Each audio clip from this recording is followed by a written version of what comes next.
So James, why is the ACT important to you?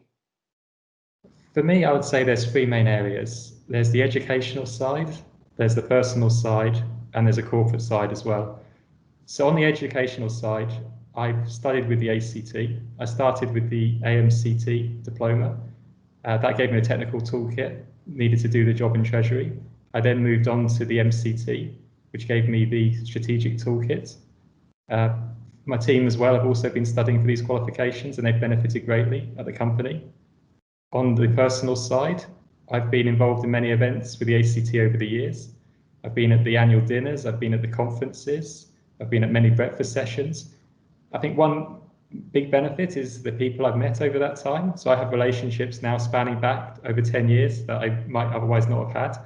I've met other corporates, I've met bankers, I've met system providers, and those have really helped develop the profession I felt. So they're two-way relationships. So the banks can learn what we need as corporate treasurers, and they can then tailor their products accordingly. And we wouldn't have that if it weren't for a group like the ACT. I'd say on the corporate side, there's a big regulatory benefit of the ACT. So the ACT really is seen as a leading body. They help to drive best practice. They can be involved in that debate at the table, whether the government's coming up with a new policy or there's a white paper being released. It's good to know the ACT are actually there. They're considering the corporate view, and it's not just solely through the banking lens. So definitely overall, I'd say the ACT is a leading body, and it's one that we need to support as treasurers. Thanks, James. And what would be your message to our members in terms of supporting the ACT during these challenging times? Well, as I've said, it's a professional body, and I think the word body is important. So it consists of its members, and it's only as strong as those members.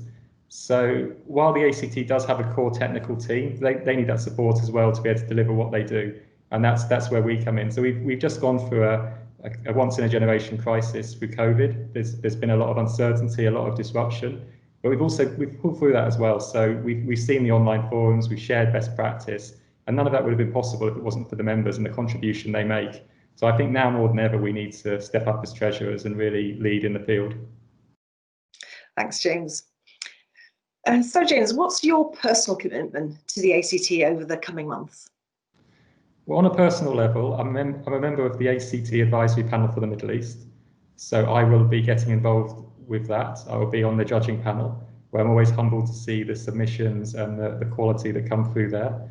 I'll also be at the events, and I'll be hopefully joining panels as well and being able to participate in that way and network with fellow members.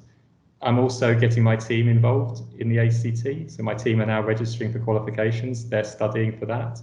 I'll also be asking them to attend these events as well and to contribute. So overall, I feel that there is a lot that we can do with the ACT, and I'm looking forward to it.